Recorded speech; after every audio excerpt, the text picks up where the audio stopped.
Amados hermanos, hemos estado viendo en los últimos días sobre el Espíritu del Eterno. Vimos en Romanos 8:13, si van conmigo ahí, empezar a leer. Romanos 8 es un capítulo que hay que leerlo y volverlo a leerlo. Cada vez que vamos a Romanos 8 encontramos nuevos tesoros de su palabra. ¿Creen eso, amados hermanos? Es algo increíble, Romanos 8. Y vimos en Romanos 8:13 que tenemos un duelo a muerte. Adrian Rogers dice que cuando nacimos de nuevo, el Mesías no nos puso en un crucero, sino que nos puso en un barco de guerra. Hay una gran diferencia, ¿verdad? ¿Para qué está una persona en un crucero? Para disfrutar, ¿verdad? Él va tranquilo, viendo el paisaje, todo eso. Y él dice, no vinimos a un crucero, sino que hemos venido a un buque de guerra. Estamos en guerra, ¿no? Es más, lo peor que puede hacer alguien que esté en guerra es ser neutral. Imagínese que usted está en un bando que se está disparando y usted se queda en medio. ¿Cuál es el peor lugar para estar en medio de una guerra? Ahí en medio. Le pueden caer balas de cualquiera de los dos lados. Pablo dice que estamos en guerra. En varias de sus cartas, en Efesios 6, dice que tenemos lucha no contra ningún ser humano. Ahí el gran problema de muchos de nosotros, yo incluido. Pensamos que el problema es el ser humano que está delante de nosotros y no es así. El maestro pudo discernir lo que había detrás de Pedro. Pedro hablaba con él, pero él fue más allá y vio lo que había, lo que estaba influenciando en Pedro en ese momento. Y no le habló a Pedro, sino que ¿qué le dijo a Pedro? Quítate de mí, Satanás. Él se dio cuenta que Pedro no era el problema, sino lo que había detrás de Pedro. Y tenemos guerra contra el maligno y contra alguien más. Los tres enemigos que tenemos, ¿se recuerdan? El maligno, el mundo y el más cercano a nosotros, la carne. Dice Romanos 8:13, porque si vivís conforme a la carne, estáis a punto de morir, dice la versión textual. Fíjense qué horrible. Si vivimos conforme a la carne, Francis Schaeffer dice, una de las realizaciones, de las revelaciones más terribles de Romanos 8, es que nos dice que aún siendo nacidos de nuevo, tenemos el riesgo de ser instrumentos del maligno, lo cual es algo terrible. Dice la Biblia que yo puedo, siendo nacido de nuevo, vivir conforme a la carne, estar a punto de morir. Pero eso no es lo que Dios quiere. Lo que Dios quiere está después de esa coma. Bueno, punto y coma en mi versión dice. Pero si por el Espíritu hacéis morir las obras de la carne, ¿qué dice? Viviréis. Fíjense la clave de todo esto. Por el Espíritu hacéis morir las obras de la carne. No se puede atacar a la carne con nuestra carne. Es imposible. Tenemos que hacer morir las obras de la carne por el Espíritu. Por el Espíritu.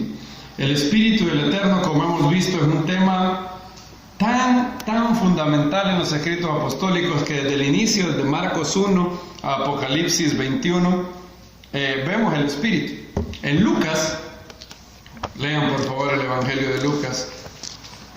Todos estos días pueden leerlo.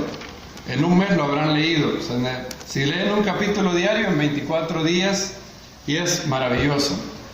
Toda la familia de Juan el Bautista fue llena del Espíritu, eso nos dice Lucas, en los primeros capítulos. Miren, por ejemplo, la promesa de Juan el Bautista.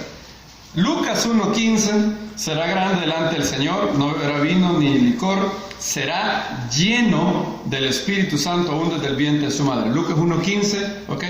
Lleno del Espíritu. ¿Quién va a ser lleno del Espíritu? Juan el Bautista. Ahora, Lucas 1:41. Cuando Elizabeth oyó el saludo de Miriam, aconteció que la criatura saltó de gozo en su vientre, y Elizabeth fue ¿qué? Llena del Espíritu. Ahora, Lucas 1:67. Su padre, yo he anotado todos estos versos poniéndole lleno del Espíritu. Cada vez que en Lucas y en Hechos se hallaba lleno del Espíritu, lo anotaba. Miren, su padre Zacarías fue lleno del Espíritu y profetizó. Lucas capítulo 4, verso 1, y Yeshua, lleno del Espíritu, regresó del Jordán y fue impulsado por el Espíritu al desierto. Y Pablo nos dice en Romanos 8, si mal no recuerdo, Billy Graham dice que Romanos 8 tiene la palabra espíritu o Espíritu Santo 8 veces. 8 veces. Lo pueden encontrar ahí. Y el ministerio del Espíritu es increíble. En Romanos 8 nos ayuda a vencer sobre la carne, a que la exigencia de la ley se cumpla en nosotros, a vencer sobre la ley del pecado y la muerte. Incluso el Espíritu Santo intercede por nosotros. ¿Con qué? Dice Pablo, con gemidos indecibles. Incluso cuando somos débiles, cuando ya no sabemos qué orar. ¿Le ha pasado eso alguna vez? Ha estado orando y de repente dice, ya no sé ni qué orar. Se me acaban las palabras, ya no sé, la mente se cansa mucho orando con el entendimiento. Y dice la Biblia que el Espíritu Santo incluso traduce, fíjense, antes de Google Translator, el Espíritu Santo es el traductor más grande. El Espíritu Santo traduce gemidos, traduce silencios, traduce frases ¿cómo se dice eso? Ininteligible. No me acuerdo cómo es. Pero, ininteligibles. ¿Ahora? Ininteligibles. Sí, eso. Que no se pueden entender. Es decir, no se entienden con la mente. Sucede lo mismo que sucede con las mamás. Un niño dice, usted no entiende. Le dice a la mamá, ¿qué le dice la mamá? Dice el niño, ¿ya viste eso? Me pasa con Danielito, con la Suri. ¿Quién sabe qué dice Danielito mejor? La hermana Yusel. ¿Quién sabe qué dice Suri? La hermana Jenny. El Espíritu Santo traduce. Dice que el Espíritu conoce la intención. El que conoce los corazones, conoce la intención del Espíritu. Incluso cuando se queda sin palabras. Lo que dice Danilo Montero en esa canción, se acaban las palabras, es cierto. Y el Espíritu Santo sigue orando, incluso en gemidos indecibles. Y hay tanto que aprender sobre el Espíritu del Eterno. Billy Graham estaba en una visita con el gran teólogo suizo Karl Barth, y él y su esposa le preguntaron, ¿cuál cree usted que va a ser el siguiente énfasis en la predicación del cuerpo del Mesías en los próximos años? Y esto sucedió hace 40 años, hace más de 50 años creo, porque esa predicación de Billy Graham es un poco viejita, así que debe de haber pasado hace mucho tiempo, hace 60 años. Y Karl Barth le dijo, el siguiente énfasis que el cuerpo del Mesías va a tener será sobre la obra del Espíritu Santo. Y eso fue antes del movimiento carismático, antes del movimiento pentecostal, mucho antes de eso. Él dijo eso y lo estamos viendo. Si por el Espíritu hacéis morir las obras de la carne, uno de los dos va a morir. O la carne nos mata a nosotros, o nosotros hacemos morir las obras de la carne. Pero no se puede hacer carnalmente. La Biblia dice, porque nuestras armas no son ¿qué? Carnales, sino que son poderosas en Dios para la destrucción de fortalezas de iniquidad, de engaño del enemigo que hay en nosotros. Y no son carnales, y si no son carnales son espirituales, son poderosas en Dios. Y medio tocamos esto y quiero hablar sobre el famoso verso de Efesios 5:18 que he empezado a entender últimamente. Hay muchos que lo entienden mejor que yo, y el Eterno me ha empezado a revelar cosas de este verso. Y lo dijimos un poco, hemos hablado de la autoridad del Espíritu del Eterno.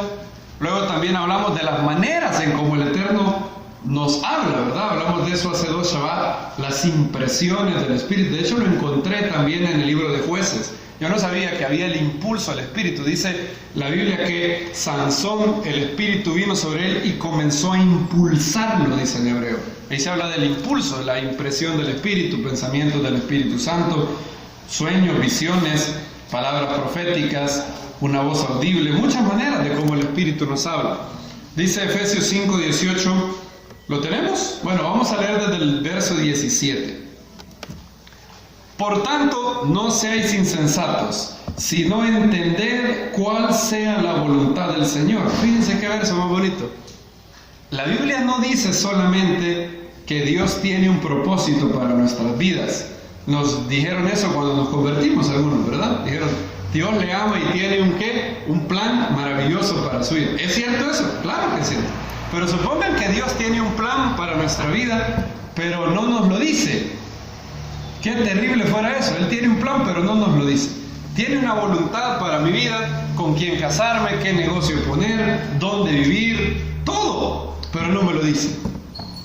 ¿Nos haría algún bien? Poco, ¿verdad? Pablo dice que no quiero que seáis insensatos, sino que entiendan cuál es la voluntad de Dios. La Biblia dice que yo puedo conocer la voluntad de Dios para mi vida. Y aquí no estoy hablando únicamente de la voluntad moral, la voluntad general de la Biblia. Obviamente la voluntad de Dios es que no adultere, no fornique, no robe, no asesine. Claro que todo eso está bien. Esa es la profecía para todo Israel. Dice el profeta, dice el libro de Samuel, y la palabra de Samuel era para todo Israel.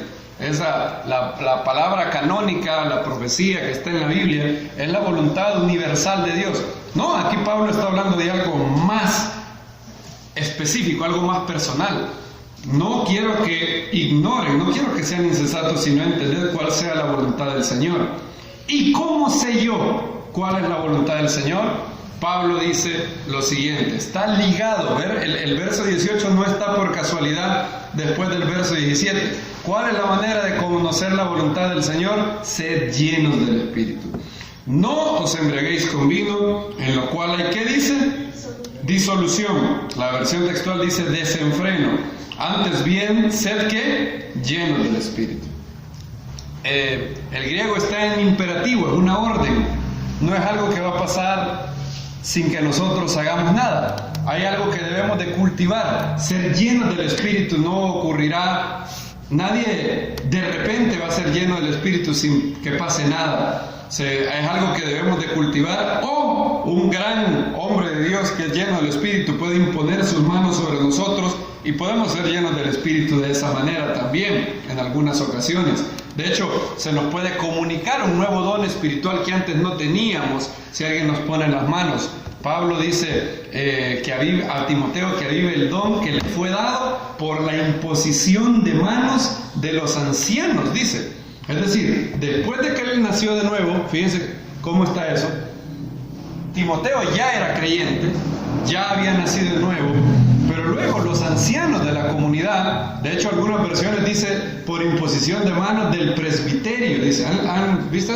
Y ellos le pusieron las manos y hubo un nuevo don. Pablo dice a los romanos, quisiera ir a vosotros y comunicaros un don espiritual. Entonces eso puede pasar, pero aquí Pablo habla de ser llenos del Espíritu y hay algo que tenemos que hacer. Y a mí me llama la atención que Pablo hizo un contraste entre ser llenos del Espíritu y la embriaguez.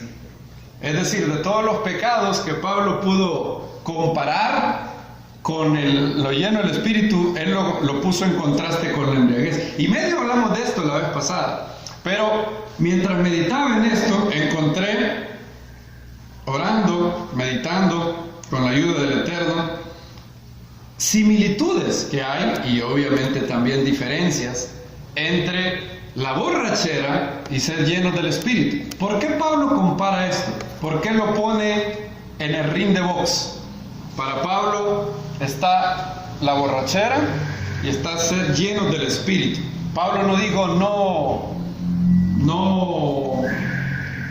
qué sé yo, no mientan, antes puede ser llenos del Espíritu.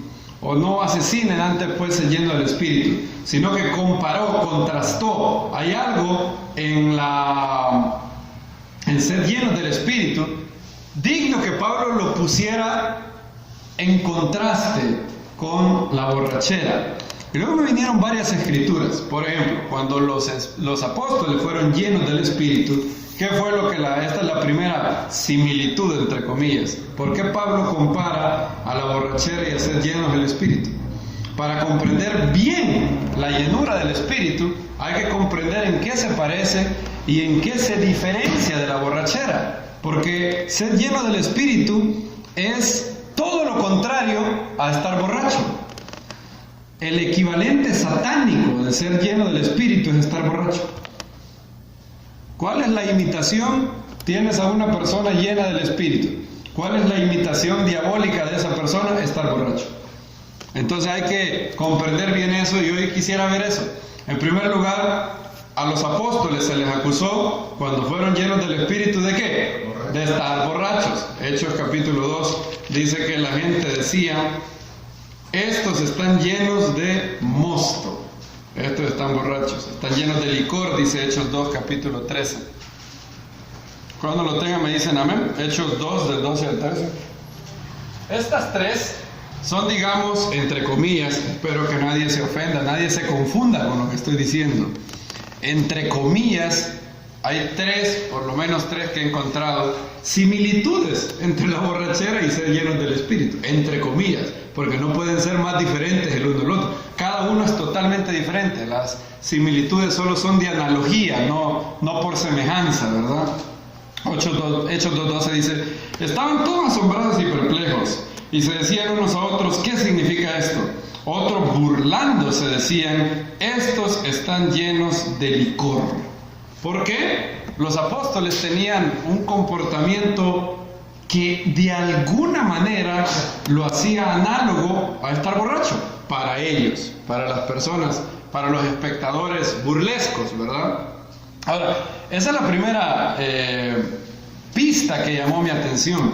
Qué curioso que Pablo compara o contrasta estar llenos del Espíritu con la borrachera. Y luego me acordé, bueno, eso es precisamente lo que pasó en Hechos. Lo acusaron de eso. Ahora, ¿qué es lo que se necesita para... ¿Cuál es el primer paso para estar borracho? Tomar el primer trago. Ese es el primer paso. Nadie puede empezar por el cuarto trago. Se empieza con un trago. ¿Cuál es el primer paso para una adicción a la marihuana, a la cocaína? La primera dosis. Eso es lo primero. A que no adivinen qué. Sin quererlo me encontré también y me recordé, creo que el Espíritu trajo a mi memoria esto, porque uno de los ministerios del Espíritu Santo es recordar. Él os recordará todas las cosas. La única vez que yo sepa, puede ser que esté equivocado, si los que conocen bastante la Biblia pueden corregirme, la única vez que la Biblia habla de dar a beber el Espíritu, de ser bautizados en el Espíritu Santo, Pablo utiliza la metáfora de beber. Fíjense qué curioso, 1 Corintios 12:2 dice, bueno, 12:12, voy a dejar que lo busquen. Esta sería la segunda similitud, un poco curiosa. Porque así como el cuerpo es uno, 1 Corintios 12:12, y tiene muchos miembros, pero todos los miembros del cuerpo, siendo muchos, son un solo cuerpo, así también el Mesías. Dice, porque por un solo espíritu fuimos todos bautizados en un solo cuerpo. Por esta razón yo creo que el bautismo del Espíritu Santo ocurre simultáneamente a la conversión. No estoy de acuerdo con mis hermanos que piensan que el bautismo del Espíritu es separado de la conversión. No, aquí Pablo habla de que el día que tú fuiste bautizado fue el mismo día que te volviste parte del cuerpo del Mesías. Y ese día fue cuando nacimos de nuevo. Amén. Sí, ¿verdad? Y dice, sean judíos o griegos, esclavos o libres, a todos, ¿qué dicen? Se nos dio a beber un mismo espíritu. Qué curioso, qué curioso. El primer paso para ser borracho es empezar a beber alcohol. ¿Cuál es el primer paso para ser lleno del Espíritu? Empezar a beber del Espíritu. ¿Cuándo pasa eso? Cuando nacemos de nuevo. ¿Alguien puede ser lleno del Espíritu sin ser nacido nuevo? No, no se puede. No puede. No se puede ser lleno del Espíritu sin tener el sello del Espíritu, el sello de la redención que habla Efesios capítulo 1. Entonces, esta es otra similitud curiosa. Y la tercera similitud es que para obtener tanto la borrachera como la llenura del Espíritu, ¿qué es lo que hay que hacer? Hay que seguir bebiendo, ¿verdad? Eso es lo que hay que hacer. Para que alguien se emborrache, primer paso tiene que empezar a beber. Pero la mayoría de personas no se emborracha con la primera copa, a menos que tenga problemas. ¿Qué tiene que hacer para ser borracho? Comenzar a beber. Espero que nadie se ofenda por esta comparación. De hecho, la idea de comparar la borrachera con la llenura del Espíritu no es mía, es de Pablo, ¿verdad? En Efesios 5:18. Comenzar a beber es la primera condición. Segunda condición para ser llenos, ya sea de mosto o del Espíritu, es seguir bebiendo. Y ahí radica otra similitud entre ser llenos del Espíritu y la borrachera. El borracho y el creyente lleno del Espíritu, ambos están llenos de algo. ¿De qué está lleno el borracho? De alcohol. ¿De qué está lleno el creyente? Del Espíritu. Ambos están llenos de una substancia. Uno está lleno de una substancia material, etílica, es alcohol. El otro está lleno del Espíritu. Está lleno de algo espiritual. Y obviamente, en el caso del borracho, lo que él empieza a tomar, y lo que tiene que seguir haciendo para emborracharse es seguir bebiendo. ¿Qué tiene que hacer? Y por esa analogía Pablo nos da a entender el camino para ser llenos del Espíritu. El camino para ser lleno del Espíritu no es solamente empezar a beber del Espíritu Santo en el momento de la conversión, sino seguir siendo llenos, seguir llenándonos del Espíritu, abundantemente de las aguas que ofreció Yeshua. Yeshua se puso en pie y dijo: aquel que tenga, ¿qué dijo? Sed, venga a mí y beba. El que cree en mí, como está escrito, de su interior correrán ríos de agua viva. ¿Cómo bebe alguien cuando tiene sed? Imagínense que usted llega sediento, y agarra esta botella. Imagínense que yo le dijera: hermano, me estoy muriendo de sed, y yo le haga así: ya estuvo. ¿Qué dirían ustedes? No tenía sed. ¿Por qué? Si yo hubiera tenido sed, ¿qué pasa con la botella? Me la acabo. Hubiera bebido en abundancia. Eso es precisamente lo que pasa. Y la condición para ser llenos del Espíritu es una persona que está sedienta. Esa fue la condición. Aquel que tenga sed, venga a mí y beba. El que cree en mí, como está escrito, de su interior correrán ríos de agua viva. Esto dijo ¿de quién? Del Espíritu Santo. Otra vez se asemeja al Espíritu con una bebida que calma la sed, una bebida que llega al fondo y luego dice que van a ser ríos. También a la samaritana Yeshua la comparó como una fuente de agua que brota de vida eterna. Sediento, hay que beber. Yeshua nos dice a nosotros: si tienes sed, ven y bebe abundantemente hasta saciar la sed, no un poquito. Nosotros queremos saciar la sed espiritual haciendo lo que yo hice. Hashem, tengo sed, necesito de ti, Padre, necesito de ti. Amén. Y ya. No. ¿Se quita la sed así? No se quita. Hay que beberlo hasta llenarse. ¿Cuándo es que se quita la sed de alguien? Se llena de agua, ¿sí o no? Eso es lo que pasa. Entonces Pablo nos deja una similitud para decirnos la clave para ser, no clave, pero una pauta para ser lleno del Espíritu. ¿Quién es una persona que es llena del Espíritu? Alguien que se llena del Espíritu Santo a través de lectura de la Biblia, a través de oración, a través de meditación en las Escrituras, a través de alabanza y otras disciplinas espirituales como ayuno, tiempos de soledad con el Eterno, silencio. Todo eso es la pauta para ser lleno del Espíritu. Quiero recordar que Dios es una persona, eso es muy importante. Dios es una persona. Francis Schaeffer dijo que lo que debemos de recordar siempre es que vivimos en un mundo personal, no es un mundo impersonal. El ateo cree que al fondo de la existencia está lo impersonal. ¿Qué es lo que trajo el mundo según el ateo? Nada. El azar. ¿Cuáles son lo que originó al mundo según un ateo? El azar, suerte, la nada, átomos, no personas. El creyente cree que este es un mundo personal y nosotros decimos creerlo con la cabeza. Hay que llevarlo, como dice Deuteronomio, sabe hoy aquí en la cabeza. ¿Y qué es lo siguiente que tienes que hacer? Y llévalo a tu corazón. Bajarlo de aquí a aquí y llévalo a tu corazón. Vivimos en un mundo personal, amados hermanos. En un mundo personal. Hay un Dios que es una persona y se debe de llegar a Él como también lo hacemos con una persona. ¿Cuál es la mejor manera de oír la voz de Dios? Cultivando una buena relación con Dios. Dice Yeshua, no os llamaré más siervos, sino que os llamaré como amigos. Porque el siervo no sabe ¿qué? Los asuntos de su Señor. ¿A quién le va a revelar el Eterno sus asuntos? Aquellos que son cercanos a Él. No hay una fórmula de cómo ser lleno del Espíritu en 5 pasos. ¿Por qué razón? Porque entonces pondríamos nuestra confianza en el método, en la receta, en la fórmula. Eso sería lo que haríamos. Podemos sustituir la relación con Dios por métodos, por cosas que son buenas. Congregarse, por ejemplo, puede llegar a convertirse en un ídolo.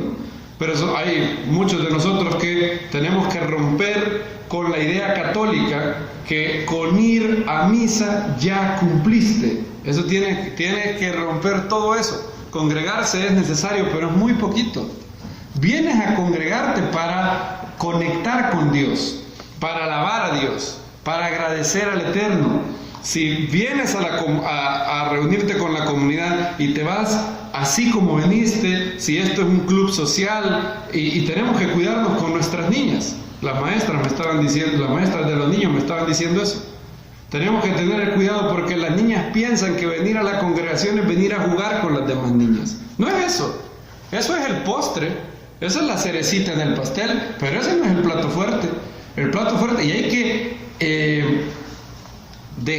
legarles a los niños que a la congregación vamos a adorar a Dios. Es a una persona con la que tenemos relación con Él. Y la Biblia puede ser también una distracción. Hubo un tiempo en mi vida donde yo tenía una relación con un libro, no con una persona. Y obviamente mi vida espiritual era seca, porque mi relación era con un libro, no con una persona. No con la persona que escribió el libro, no con la persona que me decía, Isaac, lee mi palabra para relacionarte conmigo, para tener una relación vibrante. No, mi relación era con el libro.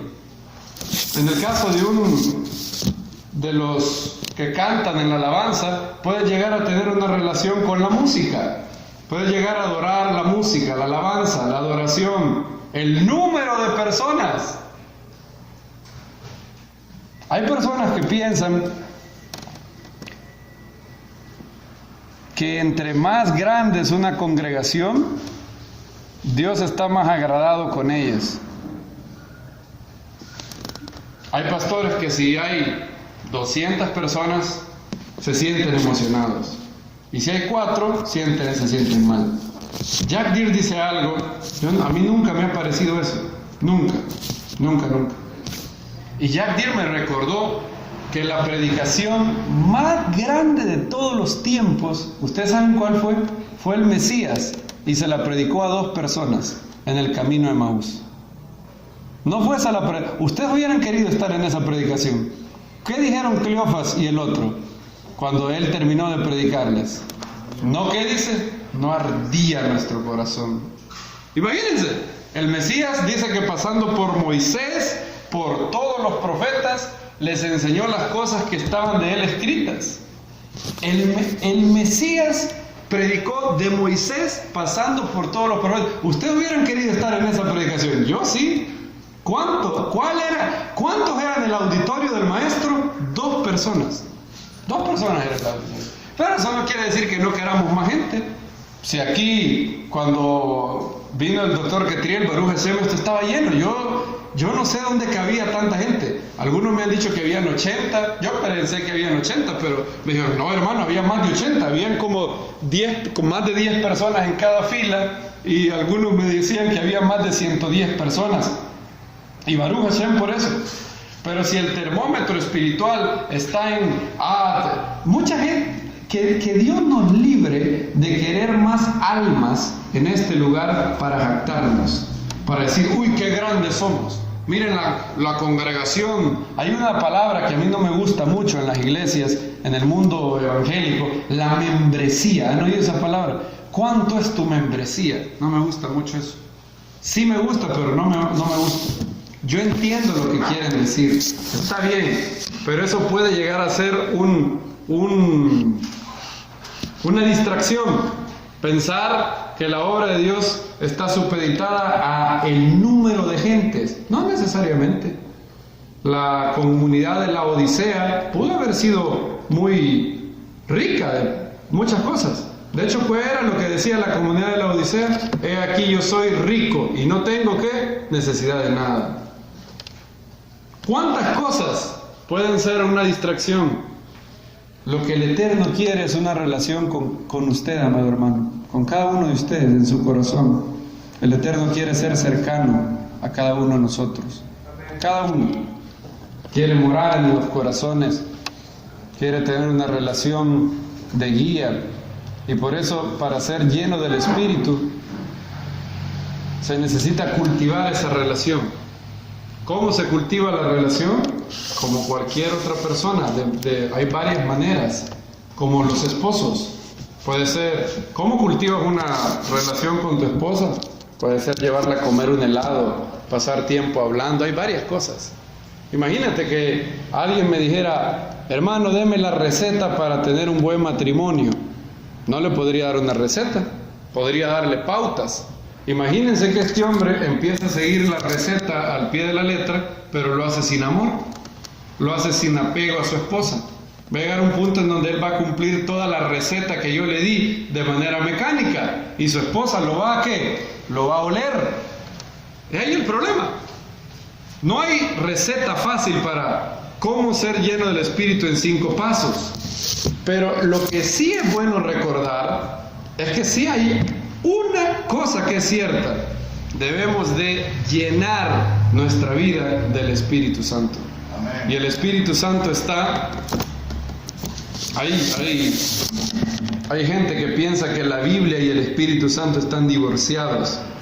Oí una analogía de eso. Yo la había usado anteriormente con el judaísmo y el cristianismo y la volví a oír ahora. Y hay gente que piensa que la Biblia y el Espíritu están divorciados. Y ahí decía esta persona, hay iglesias, hay congregaciones que solo viven con un papá. Hay algunos que solo viven con la Biblia. Y así como en los divorcios, el otro papá llega a visitarlos de vez en cuando. Hay gente que vive con la Biblia y allá de vez en cuando el Espíritu Santo los visita. Hay otros que es al revés. Hay otros que viven con el papá Espíritu Santo y allá allá esporádicamente la Biblia hace su aparición. No hay tal divorcio. Este libro dijimos que es la espada de ¿quién? Del Espíritu. No es mi espada, no es mi macana, no es la macana del buleador, no es la macana del predicador, es la espada del Espíritu, la Biblia. Y no hay ningún divorcio, ninguna separación. Fue el Espíritu Santo el que inspiró la Biblia. Y yo no puedo saber nada de la Biblia en mi corazón sin la iluminación del Espíritu en mi vida. Nada. Por eso el Salmo 119 dice, inclina mi corazón a tu palabra. Abre mis ojos. ¿Y qué dice el salmista? Miraré las ¿qué? Las maravillas de tu Torah. Abre mis ojos. Sin la apertura de los ojos espirituales, no, yo puedo leer la Biblia, puedo saber mucho de la Biblia. Puedo saber el griego, el hebreo, todos los conceptos de la Biblia y no oír la voz de Dios. Ahora, hemos hablado, y todo esto que les he dicho se resume en cómo ser llenos del Espíritu. Hay pautas, hay guías, pero no hay recetas, no hay menú. Lo que sí hay son pautas. Leer la Biblia todos los días. Nadie puede ser lleno del Espíritu si no lee la Biblia todos los días. Nadie puede ser lleno del Espíritu si no ora. Nadie puede ser lleno del Espíritu. No podemos ser llenos del Espíritu si no hay alabanza en nuestros corazones. Amén. Eso es las cosas que en teoría el mundo o incluso un creyente que cuando vivimos según la carne, nosotros vemos eso como muy básico. Así como yo, cuando le pregunté al hermano, ¿cuál es el método evangelístico? Yo quería algo profundo, ¿verdad? Profundo. ¿Qué me contestó él? Oración, ayuno, ser guiado por el Espíritu, orar por las personas. Eso era.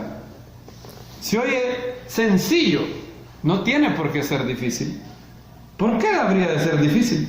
Pablo dice, nuestras armas no son carnales. Su efectividad no radica en lo complejas que son, radica en que son espirituales. Llegan hasta lo profundo del corazón. Y por eso la Biblia nos habla que tenemos que ser llenos del Espíritu. Ahora veamos las diferencias que hay entre la borrachera y la llenura del Espíritu. ¿Qué da la borrachera? La borrachera da desenfreno, dice la Biblia, ¿verdad? Miren conmigo Efesios 5:18, como lo hemos visto. No os embriaguéis con vino en el cual hay desenfreno. Generalmente, si estamos llenos de alcohol, eso hace que haya desenfreno en nosotros. No se conoce a un borracho por ser muy prudente, ¿verdad? A un borracho se le conoce por ser desenfrenado. ¿Por qué es que un borracho no debe manejar? Porque no va a manejar bien. Desenfreno. ¿Qué es lo que da la llenura del Espíritu? Dominio propio. Todo lo contrario. Miren por qué del lado de las tinieblas está la borrachera. Del lado de la luz, la llenura del Espíritu. Ambos son análogos, pero están totalmente separados. Así como el arcángel Miguel es el arcángel del lado de la luz y Satanás es del lado de la oscuridad. Dice Timoteo, no nos ha dado Dios, ¿qué dice? Un espíritu de cobardía. Segunda Timoteo 1:7. Porque no nos ha dado Dios espíritu de cobardía, sino de poder, amor y de dominio propio. Una de las cosas que hace la llenura del Espíritu es que te quita los temores. ¿Viste eso? Ahí dice, no nos ha dado Dios un espíritu de temor. Dios cura los temores en la llenura del Espíritu. Busqué al Eterno y Él me oyó. ¿Y qué dice? Y me libró de todos mis temores. Todos mis temores. Temor a hacerme viejo, temor a un accidente, todos los temores se van con el Espíritu. No nos ha dado Dios un espíritu de cobardía, porque no tenemos un espíritu de esclavitud, sino tenemos un espíritu de ¿qué? De adopción, por el cual clamamos Abba, por el cual podemos tener confianza de llegar delante de Dios. Y sabemos que el universo, en el núcleo del universo no hay espacio vacío, no hay agujeros negros. Lo que está al núcleo del universo es una persona que nos ama, a cada uno de nosotros. Nos ama tanto que nos conoce mejor que nadie, pero nos ama más que cualquier otra persona. Y esa es la persona a la cual servimos y adoramos. Entonces, primero, la llenura de alcohol da desenfreno. La llenura del Espíritu da dominio propio. Si hay un área en nuestra vida donde nos cuesta dominarnos, no hay que enfocarse en esa área. Hay que enfocarse en ser llenos del Espíritu. Porque por el Espíritu hacéis morir las obras de la carne. Si alguien, por ejemplo, es egoísta, supongan que esta persona se enfoca y su oración es, ayúdame a no ser egoísta. Y anda por la vida, no debo ser egoísta, no debo ser egoísta, no voy a ser egoísta, no voy a ser egoísta. Él está luchando con el egoísmo de manera en su propia fuerza. Es como que está, ¿cómo diríamos? Reteniéndola, suprimiendo el deseo de ser egoísta. Y ahí puede que tenga éxito en el corto plazo, pero sus fuerzas son muy pocas. Por eso Pablo dice, lo que era imposible para la ley, por cuanto era ¿qué? Débil por la carne. En nuestra carne somos muy débiles. Nuestras mejores resoluciones pueden empezar a guardarse, pero luego se desmoronan. No voy a ser débil, no voy a ser enojado, no voy a ser impaciente, no voy a tener envidia, no voy a tener soberbia, no voy a ser orgulloso, no, todo eso, no voy a mentir, no, todo eso. Hay una manera más óptima de hacerlo y es Por el Espíritu hacéis morir las obras de la carne. Si alguien es egoísta, no debe de enfocarse en el egoísmo, debe de enfocarse en tener amor. Y en el momento que el amor llegue a su corazón, el egoísmo se fue. ¿Por qué? Porque el amor no busca, ¿qué dice Pablo? Lo suyo. El amor no tiene, ¿qué dice Pablo? Envidia. Si yo tengo envidia contra alguien, no me debo enfocar en no tener envidia. De hecho, si me ando enfocando en eso, las probabilidades son muy altas de que el enemigo me va a dar todas las herramientas o las circunstancias para volver a cultivar envidia. Ahora, si yo oro al Eterno todos los días para que su Espíritu me llene y me dé amor, no tengo que preocuparme por lo otro. Si un cuarto está oscuro, hay que preocuparse, ¿qué hacemos con esta cosa? Imagínense a alguien en un cuarto oscuro tratando de quitar la oscuridad así. ¿Qué le dirían ustedes? ¿No quiere oscuridad? ¿Cuál es la medicina para eso? Encienda la luz. Una vez que se encienda la luz, ¿tiene que preocuparse por la oscuridad? No, la oscuridad se va automáticamente. El Espíritu da dominio propio.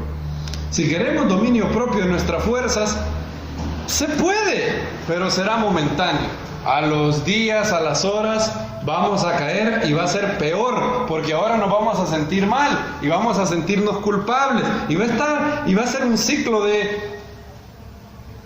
resolución, culpa. Muchos de aquí quizás habrán dicho con una aria: Dios mío, si me perdona, yo no lo vuelvo a hacer. Y luego lo volvimos a hacer. ¿Y cómo te sientes después? No, yo ya no puedo ni orarle a Dios, porque la vez pasada le dije que yo no lo iba a volver a hacer y ya lo volví a hacer. Pero yo digo, bueno, me voy a lanzar otra vez y hoy sí de verdad no lo vuelvo a hacer. Y volvemos otra vez y se va haciendo un ciclo en donde culpa se va almacenando. No os embriaguéis con vino en el cual hay desenfreno, antes bien sed llenos del Espíritu. Lleno de alcohol, desenfreno, lleno del Espíritu, dominio propio. También una de las características de un borracho es que no solamente es desenfrenado, también habla de manera imprudente, ¿sí o no? ¿O se conocen los borrachos por su prudencia al hablar? No, ¿verdad? Hasta hay un dicho que tenemos aquí: los niños ¿y qué? Y los borrachos dicen la verdad. ¿Dicen qué? Dicen la verdad. ¿Por qué razón? La idea es que una vez que una persona está llena de alcohol, saca todo, es imprudente, no tiene prudencia. Los niños y los borrachos dicen la verdad, dicen aquí en el país. Son imprudentes. ¿Cuántos tenemos aquí problemas con la imprudencia? Yo soy muy imprudente. He estado leyendo los proverbios que hablan de la prudencia. Tantas cosas que habla de la prudencia. Yo digo, cuántos problemas me habría ahorrado. Dice Salomón, la palabra a su tiempo es como en el proverbio, miren lo que dice, proverbio 25, creo que lo leí ayer. Proverbio 25:11 dice: manzana de oro en canastillo de plata es la palabra dicha oportunamente. Fíjense cómo alaba Salomón a la palabra dicha oportunamente. Yo muchas veces en mi vida he hecho daño a otros y me arrepiento porque dije lo que era cierto, dije lo que era verdad, pero lo dije fuera de tiempo y me equivoqué mucho. Y estoy tratando de reaprender, y que a través de ser lleno del Espíritu le pido a Dios que me dé prudencia. Manzana de oro en manzana de oro en canastillo ¿de qué? De plata. Es la palabra dicha oportunamente. ¿Qué problema nuestra boca? Es un terrible problema, terrible. Muchos de los que estamos hoy aquí, quizás todos, pero muchos de los que estamos aquí hoy, ¿qué día es hoy? ¿Qué fecha es hoy? 18. 19 de febrero del 2022. Muchos de los que estamos aquí estamos hoy cosechando lo que hablamos con nuestra boca hace 5 años, hace 3 años, hace 4 años. Salomón dice que la vida y la muerte están ¿en dónde? En la lengua. Y dice: el que la ama comerá de sus frutos. Miren lo que dice Proverbios 18:20, por ejemplo, dice: el vientre del hombre será llenado con el fruto de su boca, del producto de sus labios será saciado. Y más adelante, Salomón dice, 19, donde dice la vida y la muerte, ¿dónde está? No lo recuerdo, ¿no? 18:21. Bueno, aquí sigue. Como esta otra versión, no. La vida y la muerte están en poder ¿de qué? De la lengua. Lo que escoja, eso comerá. Fíjense qué curioso. Lo que escoja, esa comerá. Hay otras versiones que dicen: el que la ama comerá ¿de qué? De sus frutos. O sea, aprende bien ese concepto. Hay frutos de mi lengua. Mi lengua da frutos. Mi lengua es como un árbol. Va a dar frutos. Lo que diga, va a dar frutos. El doctor Ketriel aquí nos dio esa revelación muy bonita. Que la clave de la prueba de Job, y que el escritor sagrado señala, resalta, es: con todo esto, Job no pecó con sus labios. Con todo lo que le pasó. Con todo lo que le llegó. Todo lo que le llegó. Es increíble lo que pasó. Y la Biblia dice que, bueno, nosotros sabemos que una de las características del borracho es la imprudencia. Es muy imprudente. ¿Cómo no ser imprudente? Lleno del Espíritu. ¿Sabe por qué? Porque hay una promesa para el espiritual. Miren lo que dice 1 Corintios. Muy bonito. 1 Corintios 2 habla del espiritual, el hombre espiritual. Hay 3 tipos de personas según la Biblia. Yo pensé que habían 2. No, son 3. 1, el hombre natural, o sea, el inconverso. 2, el hombre espiritual, o sea, el hombre que es nacido de nuevo y que camina en el Espíritu. Y el tercero es el creyente carnal. El creyente carnal no es ni espiritual, pero tampoco es hijo del diablo. Es hijo de Dios, pero está bajo la influencia de los deseos engañosos de su carne. Y dice la Biblia, miren lo que dice la Biblia del espiritual. 2:13, 1 Corintios 2:13. Lo cual también hablamos no con palabras enseñadas por sabiduría humana. Muchos de nosotros hablamos así. Hablamos con refranes que aprendimos de nuestros tíos, de nuestros abuelos, sabiduría humana. Algunos refranes son buenos, otros son diabólicos, están contra la Biblia. Miren lo que dice después: sino con palabras enseñadas por el Espíritu, adaptando lo espiritual a lo espiritual. Qué bonito es. ¿Quieren esa promesa para su vida, amados hermanos? Que lo que usted habla haya sido enseñado por el Espíritu. Qué bonito. Yo he estado orando eso. Para subirme a este púlpito yo oré: Padre, dame palabras enseñadas por tu Espíritu. No por mi espíritu, no por la sabiduría humana, por tu Espíritu. Claro, y el Espíritu Santo no da palabras imprudentes. Él es el campeón de la imprudencia. De hecho, uno de los frutos del Espíritu es la paciencia, la benignidad. ¿Cómo va a dar el Espíritu Santo palabras imprudentes? No da. Hablamos por el Espíritu, palabras enseñadas por el Espíritu. Y miren qué bonito, adaptando lo espiritual a lo espiritual. Muchas veces nosotros adaptamos lo espiritual a lo carnal. Yo lo he hecho. ¿Lo has hecho tú? ¿Qué haces adaptar lo espiritual? Tienes algo en la Biblia, algo que es de Dios, pero a la hora de expresarlo, metes tu carne y sale mal. Arruinamos todo. Lo que había en nosotros era bueno, claro que era bueno. A la hora de abrir la boca, nos paseamos en todo. Pablo habla del buen depósito del Espíritu. Dice, no recuerdo este verso, lo leí, pero que guarden el buen depósito, creo que es a Timoteo, 2 Timoteo, me disculpan por no traerlo listo. Sí, aquí está, 2 Timoteo 1:14. Miren lo que dice, lo que le recomienda a su hijo amado en la fe. Les había dicho que no hay un método, no hay recetas, pero sí hay modelos. Dice Pablo, ¿por qué estoy con primera? Segunda Timoteo 1:13. Retén el modelo de las sanas palabras que oísteis en mí, le dice Pablo. Sanas palabras, miren qué bonito. Con la fe y el amor que hay en el Mesías Yeshua. Las sanas palabras llevan dos cosas. Fe, no hablan duda, no hablan incredulidad, no hablan otra cosa sino fe y amor. Guarda el buen depósito por medio del Espíritu Santo que vive en nosotros. Ahí está la clave, por medio del Espíritu Santo. El borracho es imprudente. El Espíritu Santo nos da el modelo de sanas palabras que llevan fe y amor, dice segunda de Timoteo 1:13.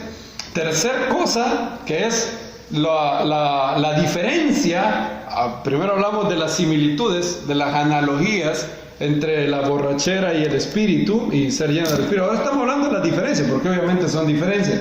Primero dijimos, el borracho tiene desenfreno. El que está lleno del espíritu, ¿qué tiene? Dominio propio. El borracho habla ¿cómo? Imprudentemente. El espiritual habla con palabras enseñadas con el espíritu. ¿Qué hace el alcohol en la mente? ¿Cuál es el efecto a corto y largo plazo? Si alguien toma mucho alcohol. A corto plazo, el hombre tiene nublada la mente, no piensa bien. Por eso es que no se debe de manejar cuando alguien está borracho, porque su mente está nublada, su mente no coordina bien. No coordina bien, y a largo plazo el efecto es peor. El alcohol mata neuronas. O sea, si usted toma bastante alcohol, tarde o temprano su capacidad mental va a ir menguando cada vez más. Y si a eso le añade de que naturalmente, entre más años tenemos, las neuronas van muriendo. Si usted le da una ayudadita también a su edad con unas cuantas copas, entonces cada vez sus neuronas son menos. Estar lleno de alcohol es en detrimento de la mente. Por otro lado, ser lleno del Espíritu hace que podamos discernir más allá de las mentes naturales. El efecto del Espíritu Santo en la mente es increíble. Miren lo que decían del Maestro en Marcos 6, capítulo 1. Marcos 6, capítulo 1. Cuando Yeshua volvió lleno del Espíritu, la gente decía esto de él. 3 cosas tengo subrayadas yo en el verso 2. Son las 3 preguntas que hicieron. Y de ahí vamos a ver otro verso de 1 Corintios 2. Cuando lo tengan me dicen amén. Marcos 6. Salió de ahí y regresó a su tierra, y sus discípulos lo seguían. Él viene lleno del Espíritu. De hecho, acaba de hacer milagros en Capernaum. ¿Qué milagros? Bueno, un paralítico que levantó. Le dijo, hijo, tus pecados te son perdonados, y lo levantó. También la hija de Jairo fue resucitada, y ahora va a Nazaret. Vean el verso 2. Llegado el sábado, comenzó a enseñar en la sinagoga. La mayoría se asombraba al oírlo. Y decían, miren las 3 preguntas. ¿De dónde saca estas cosas? ¿Y qué sabiduría es esta que le ha sido dada? ¿Y qué significan estos milagros hechos por sus manos? La gente estaba atónita. Cuando una persona es espiritual, la gente ve que hay algo especial en ti. Algo que no es explicable por medios naturales. Algo que no se puede explicar de manera normal. Hay algo fuera de lo normal, por eso es sobrenatural. Sobrenatural es que está por encima de lo natural. Y la gente va a ver eso en ti. Cuando todos seamos llenos del Espíritu, la gente va a ver algo en ti que le va a decir, ¿qué tiene este? ¿Qué tiene este? Íbamos con los hermanos en el metro de Medellín, íbamos sentados y había una pareja que se nos quedaba viendo. Se nos quedaba, yo le quitaba la mirada y la mujer se nos quedaba viendo y se ponía a reír. Miraba a Nancy, miraba al hermano Luigi. Y bueno, nos fueron viendo como por media hora. Y de ahí se sentaron a la par de nosotros. Eran de Colombia, pero uno era de Barranquilla. Andaban en Medellín, no eran de Medellín. ¿Saben cuál fue la primera pregunta que nos hizo? Oiga, me dijo, ¿ustedes son de alguna religión o algo así? Sí, le dijimos. ¿Por qué? No sé, me dijo. No sé, es que lo vi y me dio el sentimiento de que era algo así. La manera en cómo se dirigen el uno al otro. Allá, varios. Y eso fue quizás una de las cosas más maravillosas de este congreso en Medellín. Fue la cantidad de personas, no fue una, sino que fueron varios, y creo que a todos nosotros nos lo dijeron. ¿Qué fue lo que más nos dijeron? La gente se nos acercaba y me decía, a mí me decían, se lo dijeron creo que a todos, oiga, qué bonito la unidad y el amor que se ve en la comunidad del Salvador. ¿Sí o no? Que todo el mundo nos decía eso. Me dijo una hermana, hablar con uno es como hablar con todos. Todos son un solo hombre y un solo espíritu, nos decían ella. Baruch Hashem. Y yo estaba tan alegre, porque uno puede decir, yo le decía al hermano Luis y al hermano Jaime, bueno, uno puede decir eso, ¿verdad? Pero quizás uno tiene la tentación de decir, bueno, quizás me estoy autoengañando, ¿verdad? Quizás, como somos nosotros, decimos, sí, entre nosotros hay amor. Pero ya que 8 o 7 personas de diferentes lugares lo vean y digan, hay algo especial aquí. Ves al doctor Ketriel orar y predicar, ¿y qué es lo que dices? Hay algo sobrenatural en ese hombre. Ves al hermano Marcos, lo mismo. Ves al hermano Angels, hay algo especial en ellos. ¿De dónde saca estas cosas? La gente se asombraba. No podían entender de dónde venía. Es lo que dice 1 Corintios 2. Dice que el espiritual no es discernido por nadie. Nadie le hace sentido. Nadie entiende de dónde saca estas cosas. Dice 1 Corintios capítulo 2:15. En cambio, el espiritual discierne todas las cosas, pero él no es discernido por nadie. La gente dice, ¿de dónde pasa esto? ¿Qué es esto? ¿De dónde viene esta sabiduría? No es natural. ¿Qué significan estos milagros? ¿De dónde saca estas cosas? El efecto del Espíritu sobre la mente es increíble. De hecho, el único lugar que yo sepa que se habla de la mente del Mesías es ahí, en 1 Corintios 2. ¿Cuál es la clave para tener sabiduría sobrenatural? Ser lleno del Espíritu. Dice 1 Corintios 2:16, porque ¿quién conoció la mente del Señor? ¿Quién lo instruirá? Pero nosotros tenemos la mente del Mesías. ¿Significa eso que tenemos su coeficiente intelectual? No. El coeficiente intelectual de Yeshua no ha habido coeficiente intelectual más grande que él. Pero lo que significa es que tenemos su modo de pensar. Y no solamente eso, también hay algo más. El mismo espíritu que había en él está en nosotros, en parte, y él nos revela cosas que son sobrenaturales. ¿Dicen amén a eso? Cuarta cosa. ¿Para qué? Es que cuarta cosa. Uno, la borrachera, hace andar de manera desorientada. ¿Cómo camina un borracho? ¿Puede caminar en línea recta un borracho? No puede caminar. ¿Cómo es el caminar de un borracho? Sinuoso, ¿verdad? Camina así, se mece, está mal. ¿Quién es aquel que los hace caminar rectamente? El Espíritu de Dios. Dice Romanos 8:14, porque los que son guiados por el Espíritu de Dios, estos son ¿qué? Hijos de Dios. Romanos 8:14. Inmediatamente después de decir, si por el Espíritu hacéis morir las obras de la carne, todos los que son guiados por el Espíritu de Dios, estos son ¿qué? Hijos de Dios. La Biblia promete la guía del Espíritu Santo. Aquellos que lo atesoran, que lo piden. Yeshua dijo, si vosotros dais lo bueno a vuestros hijos, ¿cómo no dará vuestro Padre Celestial el Espíritu Santo a aquellos que lo pidan? Aquellos que lo pidan. Todos los días tenemos que tomar agua, naturalmente, o sea, estoy hablando de agua natural. ¿Tenemos que tomar agua todos los días? ¿Poquita o bastante? ¿Qué nos hace pensar que es distinto con el Espíritu Santo? ¿Cuántos días tenemos que ser llenos del Espíritu? Todos los días. ¿Cómo empieza? ¿Cuál es el primer paso para ser lleno del Espíritu? Pedirlo. Eso fue lo que dijo el maestro.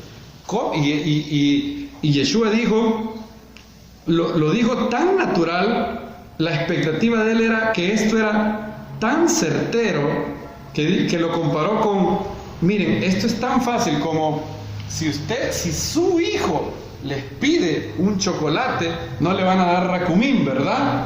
Bueno, si ustedes le piden el Espíritu Santo, Él no les va a dar otro espíritu. Claro, hay que pedir con fe. Todo aquel que pide, ¿qué dijo el maestro? Recibe. Y fíjense bien, yo no me había percatado de eso. Estaba meditando en eso. Ese verso de Mateo 7 donde dice, pedid y qué, y se os dará, llamad y se os abrirá, buscad y hallaréis. ¿En qué contexto está ese verso? ¿Qué verso está antes de él y qué verso está después? A mí no, yo no lo entendía bien por qué estaba así. Si yo hubiera sido Mateo, ese verso está en Mateo 7:7, si mal no recuerdo, no tenemos tiempo para verlo bien. Pero, ¿saben cuál es el verso que está antes? Es el de, no deis lo santo a los perros, no echéis vuestras perlas a los cerdos, ni lo santo a los perros, no sea que se vuelvan contra vosotros y os hagan mal. ¿Qué tiene que ver eso con pedir y se os dará? ¿Qué? Es más, ¿y saben cuáles son los versos que vienen después? El verso que viene después es sobre la puerta estrecha. ¿Qué tiene que ver? ¿Cuál es la línea temática? 7:13. 7:7 dice, pedid y se os dará, buscad y hallaréis, llamad a la puerta y se os abrirá. 7:6, no deis lo santo a los perros ni echéis vuestras perlas a los cerdos. 7:13, entrad por la puerta estrecha, porque ancha es la puerta espaciosa. ¿Qué tiene que ver esto? Yo decía, pero está mal. Mateo lo puso mal, decía yo. ¿Dónde hubiera puesto yo eso? Pedid y se os dará. Yo lo hubiera puesto inmediatamente después de Mateo 6:33. Ahí sí va bien, ¿verdad? ¿Qué dice Mateo 6:33? Buscad primeramente el reino de Dios y su justicia, y todas estas cosas serán añadidas. Ahí hubiera puesto yo, pedid y se os dará, buscad y hallaréis. Está bien, hubiera quedado bien. Como dirían los colombianos, hubiera quedado chévere, ¿verdad? ¿Por qué Mateo no lo puso así? Mateo interrumpe la narración y Mateo 7, léanlo en su casa. Mateo 7, todo el capítulo 7 de Mateo no habla de cosas materiales. Todo tiene que ver con desarrollo espiritual. Todo. El capítulo 7 de Mateo arranca diciendo, no condenéis para que no seáis condenados. ¿Quién puede decir a su hermano, quita de ti, deja que quite la paja que hay en tu? ¿Se acuerdan? Eso es Mateo 7. Y luego habla de los falsos profetas. Luego habla, por sus frutos lo conoceréis. Luego habla de el hombre que edificó su casa sobre la arena y el otro sobre la arena. Todo Mateo 7 habla de desarrollo espiritual. Entonces yo me quedé, pero ¿por qué Mateo dice, pues si 7:11, busquen ahora? Este sí es el único verso que vamos a leer de Mateo 7. 7:11, pues si vosotros siendo malos sabéis dar buenas dádivas a vuestros hijos, ¿saben qué dice ahí en griego? Ahí dice buenos dones, lo cual es similar a buenas dádivas, pero lo cambia un poco, ¿verdad?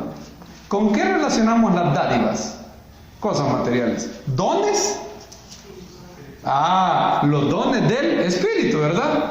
Luego dice, ¿cuánto más vuestro Padre Celestial dará? Pero aquí dice cosas buenas a los que le piden. Entonces, yo siempre me he dicho, bueno, Mateo registra desde el punto de vista material, y Lucas 11, que dice, cuánto más vuestro Padre, comparen eso, comparen Mateo 7:11, pues si vosotros siendo malos sabéis dar buenas dádivas a vuestros hijos, cuánto más vuestro Padre Celestial dará cosas buenas a los que le piden. Y ahora compárenlo con Lucas 11. Lucas 11 dice, no dice cosas buenas, Lucas 11, 9 al 13 dice, Lucas 11:13 dice, pues si vosotros siendo malos sabéis dar buenas dádivas a vuestros hijos, ¿cuánto más el Padre Celestial dará al Espíritu Santo a los que se lo pidan? ¿Cuál era la explicación que yo tenía? Bueno, Mateo lo enfoca desde el punto de vista material. Yo le pido a Dios un carro, una casa o para comer, y bueno, Dios me da cosas buenas. Y Lucas lo hace desde el punto de vista espiritual. ¿Les gusta la explicación? A mí me gustaba. De hecho, yo creo que puede ser cierta, se puede defender. Pero en el estricto punto gramatical, me fui a ver el griego de ese verso. Tengo que ver cómo lo tradujo Delitzsch del griego al hebreo. ¿Saben que en griego la segunda parte del versículo no tiene la palabra cosa y no tiene la palabra don? Solo la primera parte del versículo. O sea, más o menos, aquí lo tengo. De hecho, estuve leyendo el interlineal de eso. Aquí lo tengo. Mateo 7:11, miren, en griego. La primera parte del versículo tiene esta palabra, doma, que significa don. De ahí tenemos la palabra don. Esa es la que sale en... Y yo no soy un erudito en griego, Mi griego es tan bueno como mi ruso. No sé, un poquito mejor, sé pocas palabras en griego. ¿Cómo lee en griego Mateo 7:11? Bueno, si lo traducimos así, transliterado, sería algo como, si vosotros, siendo dañinos, dais presentes o dádivas buenas a lo que pide su hijo, cuánto más el Padre de ustedes, el que está en los cielos, dará bueno a los que le pidan a él. No, en la segunda, ahí donde dices, cuanto más vuestro Padre Celestial dará cosas buenas. La palabra cosa no está en griego. En griego leería así, pues si vosotros siendo malos sabéis dar buenas dádivas a vuestros hijos, o buenos dones a vuestros hijos, cuánto más vuestro Padre Celestial dará lo bueno a los que le piden. Ahí cambia la cosa, ya no estamos hablando de cosas materiales. Ahí me di cuenta que no, Mateo no está fuera de orden, que no había entendido el versículo, obviamente era yo. Porque aquí Mateo no está hablando, en primer lugar, de pedir cosas materiales. No es un cheque en blanco para pedir cosas materiales. ¿Saben qué sí es? Es un cheque en blanco para pedir crecimiento espiritual. Eso sí lo es. Dios le ha dado un cheque en blanco a sus hijos. Si vosotros pedís el Espíritu Santo, Lucas supo darle en el clavo, Hashem nos dejó en Lucas lo que Mateo quiso decir. ¿Qué es el mejor regalo que Dios puede darte? El Espíritu Santo. Bueno, el mejor regalo es su Hijo, Yeshua. Y Yeshua cuando se fue dijo, no os dejaré huérfanos, vendré a vosotros. Y el mejor regalo de Yeshua es el Espíritu del Eterno. Entonces, ese es un gran regalo. Gran regalo, el Espíritu Santo. Entonces, Dios promete guiarnos por el Espíritu. Y no tengo más tiempo, así que vamos a quedarnos hasta aquí. Pero espero que todos hayamos aprendido el día de hoy, ¿verdad? Vamos a seguir en la tarde, Baruch Hashem. Padre, gracias por estar con nosotros. Gracias por revelarnos el poder de tu Espíritu. Te pedimos que, como dice esa canción, llénanos con tu poder, llénanos con tu Espíritu. Queremos, por el Espíritu, hacer morir las cosas de la carne.